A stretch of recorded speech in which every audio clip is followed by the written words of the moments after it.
What if Leonardo DiCaprio starred in The Godfather Part 4? Well, he almost did, and that's not all. The entire trilogy was almost very different from the one we know today. The first film nearly featured an entirely different cast, the second was almost directed by Martin Scorsese, with Marlon Brando returning to play a young Vito Corleone instead of De Niro, and the third originally included Tom Hagen, and had a completely different ending. But what about the fourth film? What might that have been like? To answer that question, let's dive in and explore the original plans for the first three Godfather films, and also take a look at what could have been The Godfather Part 4.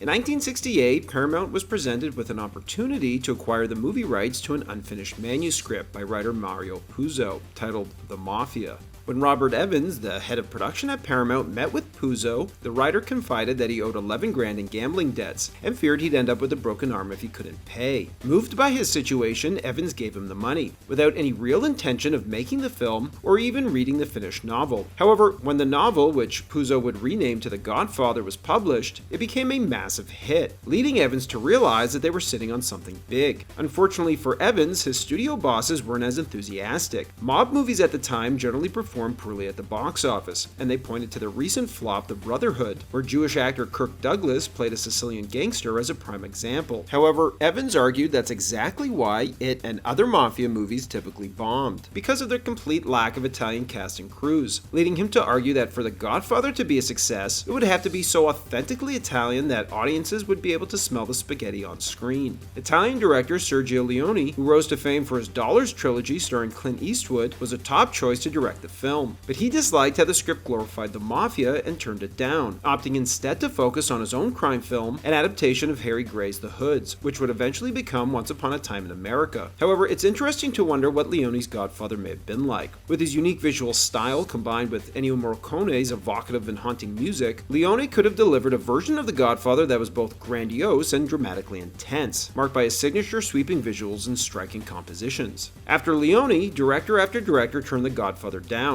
until Francis Ford Coppola was approached. Coppola, an Italian director with a few films under his belt, but no major hits, was seen by Paramount as a potentially inexpensive choice for what they still considered a low-budget project. As an accomplished writer who had just written Patton, he was also seen as someone who they wouldn't have to pay to rewrite the script if he took on the directing gig, which the studio felt the script needed. To Paramount's shock, though, even Coppola turned them down, fancying himself an artist and preferring to direct personal films that he had written himself. However, Coppola needed the money, as his independent production company American Zoetrope, which he founded with friend George Lucas, was on the brink of collapse, especially after Warner Brothers asked for the money it invested in their company back. After seeing Zoetrope's first film, Lucas's THX 1138, at Lucas's urging and in order to save the company, Coppola would reluctantly accept the Godfather directing gig. Finding Puzo's novel too sleazy and sensationalist, like the absurd subplot involving Connie's maid of honor, who was described as being too big down there with Sonny's pole as the only thing big enough to satisfy her, Coppola chose to transform the film. He decided the film should focus not just on organized crime, but also serve as a family chronicle, a metaphor for capitalism in America, and a reflection on the immigrant experience. And since Paramount saw The Godfather as a low-budget film, they planned to set it in present-day Kansas City, shoot it on the studio backlot, and fill it with contemporary references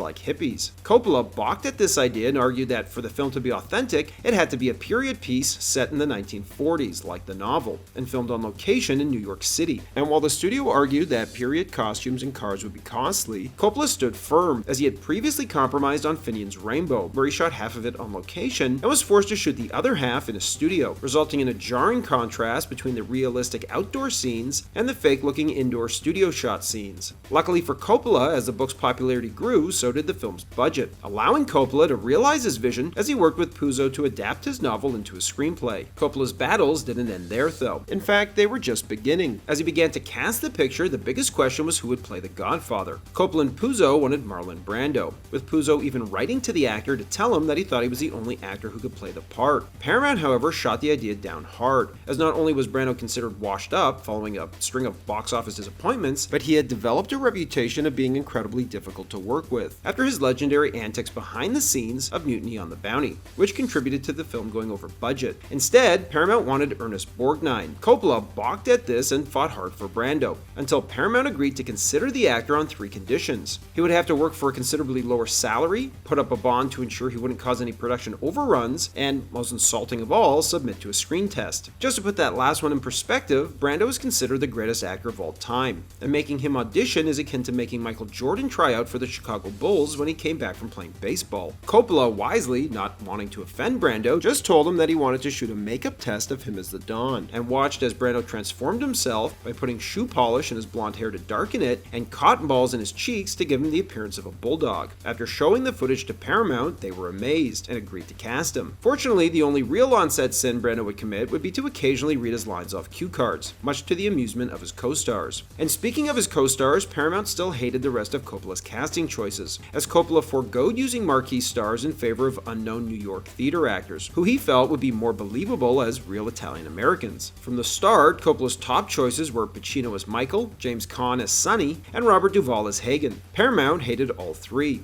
especially Pacino, who not only was a complete unknown at the time, but Paramount felt he was too short and scruffy to become a future Don, as they forced Coppola to screen test them and other actors. Originally, Paramount wanted Ryan O'Neal to play Michael after he had starred in Paramount's previous hit Love Story, but after seeing James Caan screen test for Sonny, they made Coppola screen test him as Michael before offering him the part, while Carmine Caridi, who fit Sonny's physical description from the novel, a 6'4", black-haired Italian-American bull who came from a tough section of New York, was cast as Sonny. And while Coppola came to like the idea of Carmine Caridi as Sonny, he was strongly opposed to the idea of James Caan as Michael, and continued to fight for Al Pacino in the part. Eventually, Paramount agreed to cast Pacino, as long as Caan played Sonny, believing that Caan's height would make him a better pairing alongside Pacino. Coppola reluctantly agreed, but felt so bad about cutting Caridi from the part of Sonny that he cast him in both Godfather 2 and 3. Robert De Niro not only screen tested for Sonny, but was cast as Paulie Gatto. However, after Pacino was finally cast as Michael, he had to drop out of the mob comedy The Gang That Couldn't Shoot Straight, resulting in De Niro auditioning for Pacino's role in that film and dropping out of The Godfather after getting the part. It's intriguing to consider whether De Niro would have even been considered for the role of a young Vito in The Godfather Part 2 if he had remained as Paulie Gatto in the first film. The connection between these two films are even stranger though, as allegedly before Coppola secured the directing job for The Godfather, he had expressed interest in writing and directing The Gang That Couldn't Shoot Straight, but was turned down by producer Irving Winkler, who felt Coppola didn't have the skills to make a mafia film. Regardless, the entire screen testing experience for The Godfather ended up being a colossal waste of time and money, as Coppola eventually ended up with his original casting choices, while the process did nothing but eat into his prep time. However, years later, Coppola would remark that if he hadn't fought so hard to get his way, he would have been stuck making a movie with Ernest Borgnine and Ryan O'Neal set in the 1970s. Even as shooting began, Paramount was unconvinced of Pacino, and prepared to fire him only a few weeks into shooting, unhappy with his performance. Not only that, but the studio was unhappy with Coppola too, and wanted to replace him with Elia Kazan, who directed the notoriously difficult Brando in his 2 most famous pictures, A Streetcar Named Desire and On the Waterfront. In an effort to save both their jobs, Coppola moved up the filming of the Italian restaurant scene where Michael kills Sollozzo and McCluskey. After seeing Pacino's performance and Coppola's direction in the scene, particularly how Pacino hesitated for what felt like an eternity before summoning the nerve to kill Sollozzo and McCluskey, the studio finally backed off. Although Coppola winning the Oscar for writing Patton during this time didn't hurt, nor did Brando's threat to quit the film if Coppola was replaced with Kazan, who Brando resented for giving the House Un-American Activities Committee the names of 8 actors who had been members of the American Communist Party. When The Godfather finally came out, it proved to be an absolutely monster hit that launched Pacino's film career, revitalized Brando's, and cemented Coppola as the preeminent filmmaker of his generation. However, when Paramount commissioned Puzo to write a script for a sequel, which he titled The Death of Michael Corleone, Coppola wanted no part of it, fearing that if the sequel failed, critics might credit the success of the first film to Brando or Puzo, and deem it successful despite him. Eventually, Coppola would be persuaded to produce it, and was given the power to select the director. He'd settle on friend Martin Scorsese, who Paramount would balk at, as his only hit at the time was a low-budget film Mean Streets. Of course, Scorsese would go on to create his own legendary mob film with the kinetically paced Goodfellas, and unlike The Godfather, which is a sweeping epic focusing on the upper echelons of the Corleone crime family, Goodfellas captures the exhilaration of the mob mob lifestyle from the point of view of street-level criminals. Desperate to lure Coppola back to the director's chair, Paramount offered him $1 million in back-end participation, which Coppola felt would give him the financial freedom to direct his own films, like The Conversation, which Coppola also asked Paramount to finance. Most importantly, Coppola insisted that none of the executives or producers involved with the first film could be involved with the sequel. Coppola's concept for the sequel was to juxtapose the rise of the family under Vito Corleone with its decline under his son Michael, drawing inspiration from an idea he had long wanted to explore, telling the parallel stories of a father and son at the same age. And just like the first film, the question once again arose as to who would play Vito Corleone. Perhaps unsurprisingly, Coppola's first choice was just to bring back Marlon Brando, since he had been made to look much older in the first film, leading Coppola to figure he could still convincingly play a younger version of the character. And just like Puzo on the first film, Coppola sent Brando a letter asking him to do it, but he'd ultimately turn him down due to outstanding disputes with Paramount over how they treated him on the first film, leading Coppola to cast De Niro after seeing his performance in Mean Streets. However, Brando would agree to cameo in the last scene of the film, during the flashback when Michael reveals to his family that he's listed in the Marines to fight in World War II. Coppola's goal was to bookend the film about a father and son by having them finally come together on screen, and that scene would have taken place at Christmas. After learning the news about his son, Vito would have told him not to spoil the holiday by continuing to discuss it, and to go his own way, but come back to him the way a son should when he's ready, as he has high hopes for him. Michael would have responded by saying, "I won't be a man like you." The day before the scene was to be shot, though, Brando told Coppola he wasn't going to show up, due to still unresolved issues with Paramount. As a result, Coppola was forced to quickly rewrite the scene, turning it from a Christmas celebration to one for Vito's birthday, who shows up off-screen at the very end. In a fortunate twist, the scene ended up working better without Brando, whose presence nevertheless looms large over the scene even though he's absent. As Michael is left alone while his siblings leave to surprise Vito with a cake, the moment highlights the stark contrast between the two Dons. Hawk-eyed viewers will notice that the last shot of the film, with Michael sitting alone outside at the Lake Tahoe estate, features the character with gray hair and wrinkles. Originally, there was a scene before the Christmas dinner that would have featured an older, diabetic Michael with Connie waiting to eat lunch with Michael's now 18-year-old son Anthony, who is visiting from college, as Connie would have mentioned that whenever she sees the lake, she thinks of how Fredo drowned. After Anthony arrives, we would have cut to the Christmas dinner, where Michael tells his father he'll be nothing like him, before cutting back to an older Michael and his 18-year-old son Anthony on the grounds of the estate. Allegedly, the scene was only partially filmed before Coppola lost the light and had to wrap for the day, and he was never able to return to finish shooting the scene. Brando wasn't the only actor who didn't return from the first film. Originally, it was supposed to be Clemenza who agrees to testify against the Corleones, but the actor who played him, Richard Castellano, allegedly wanted to write his own dialogue after improvising the famous line from the first film, "Leave the gun, take the cannoli."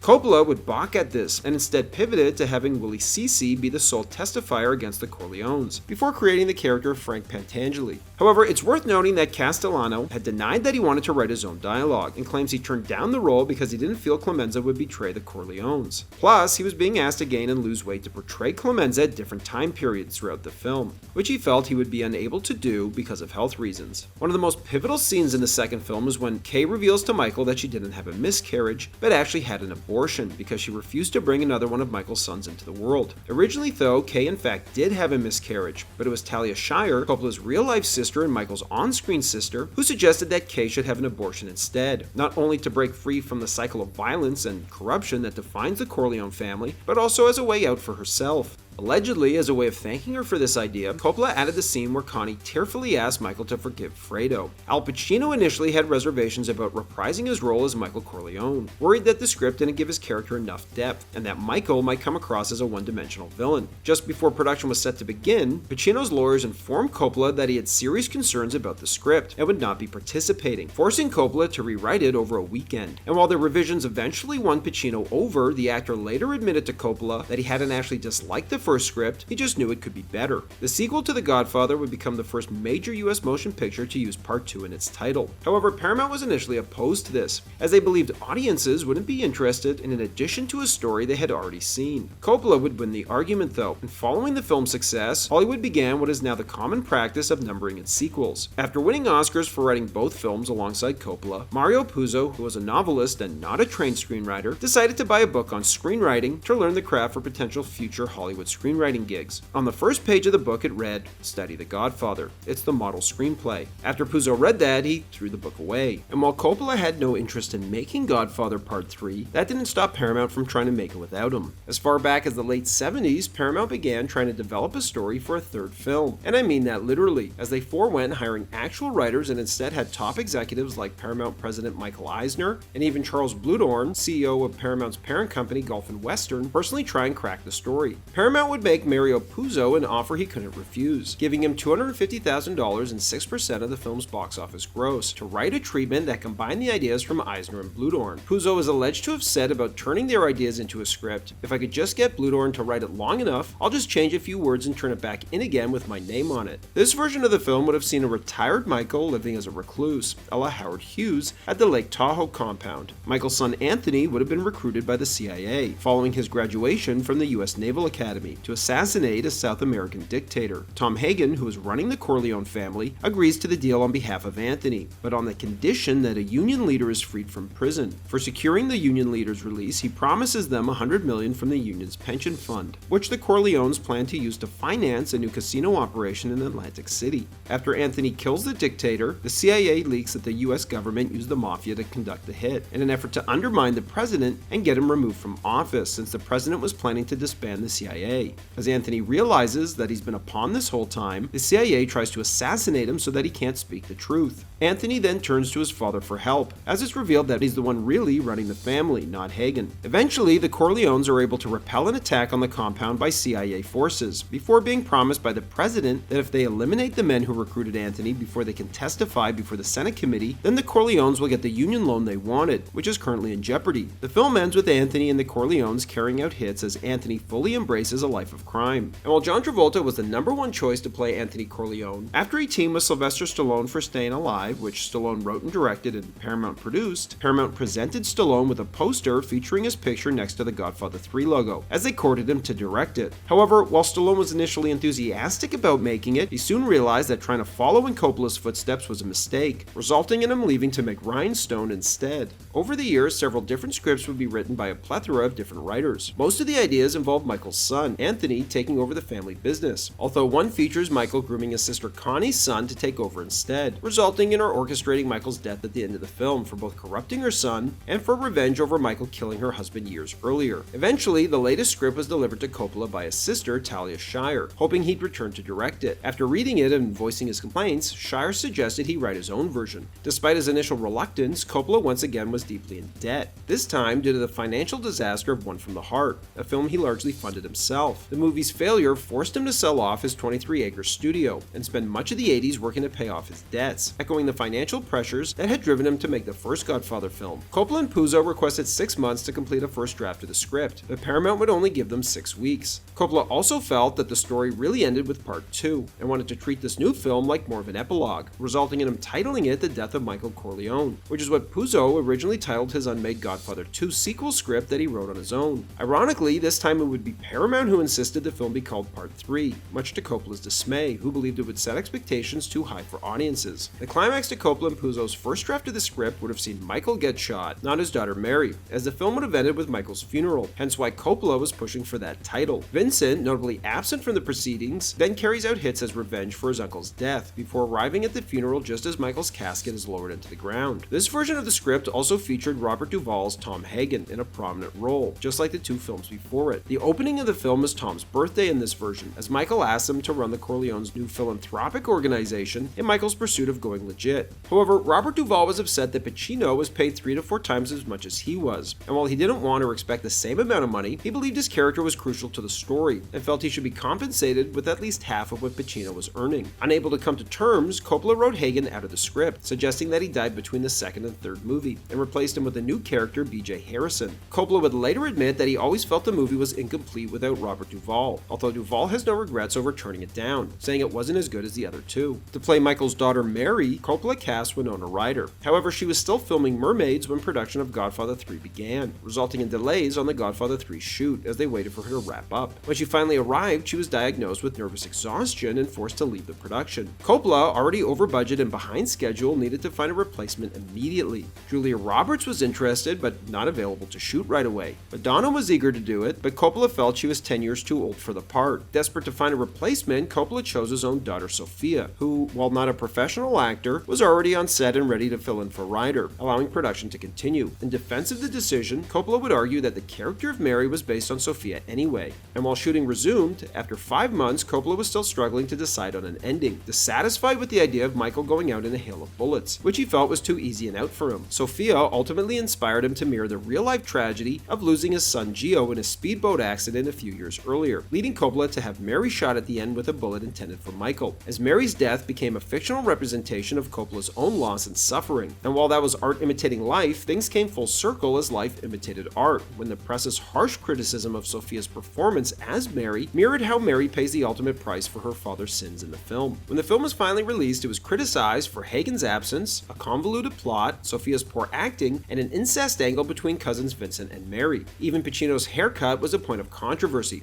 as makeup legend Dick Smith, famous for transforming Brando into Don Corleone, resigned over it, as he preferred Michael with long, flowing hair, as a natural evolution of his look from the first 2 films, whereas Coppola saw him with a crew cut, reminiscent of powerful ex-military men. Moreover, Pacino was also criticized for playing a loud caricature of himself, instead of the cold, soft-spoken, and calculated Michael Corleone we all knew. And finally, a point that is rarely brought up is that while the film is supposed to take place in 1979, it looks incredibly contemporary, especially the costumes and haircuts, which is striking given Coppola's dedication to making the original Godfather reflect the period it takes place in. However, Andy Garcia's electric performance as Vincent received near universal praise, as many expected the franchise to continue on with him as the focus. In fact, it nearly did, as Coppola and Puzo began writing the script to win back disappointed fans of the third film. This time, they worked at their own pace, free from the 6-month deadline that Paramount had imposed on Part 3. The film would have had a similar structure to Godfather Part 2, with parallel storylines set during different time periods. The first would take place in the 1980s, and focus on Vincent's new responsibilities as the next Godfather, as he leads the Corleone family headfirst into the emerging cocaine drug trade, which devolves into a drug war. Haunted by the death of Mary, he also would have been out for revenge against those who orchestrated the hit. Al Pacino's Michael would have made an appearance in a single scene too, and it would have taken place before he dies at the end of Godfather 3. In the scene, Vincent would visit Michael for advice, and after leaving, Michael would pass away, mirroring the iconic moment in the first film where Vito gives Michael guidance before his own death shortly after.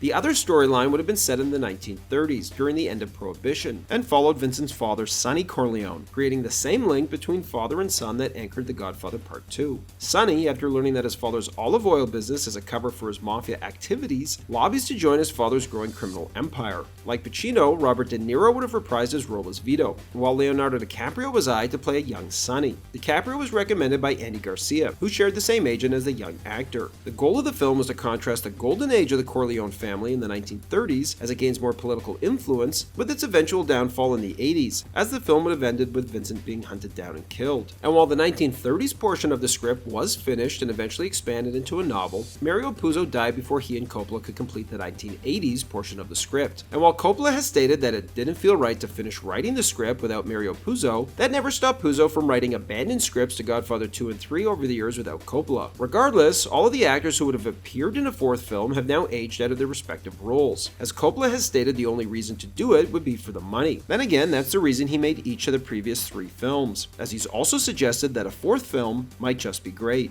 Thanks for watching everybody, and don't forget to like and subscribe to Bullets and Blockbusters for more great content.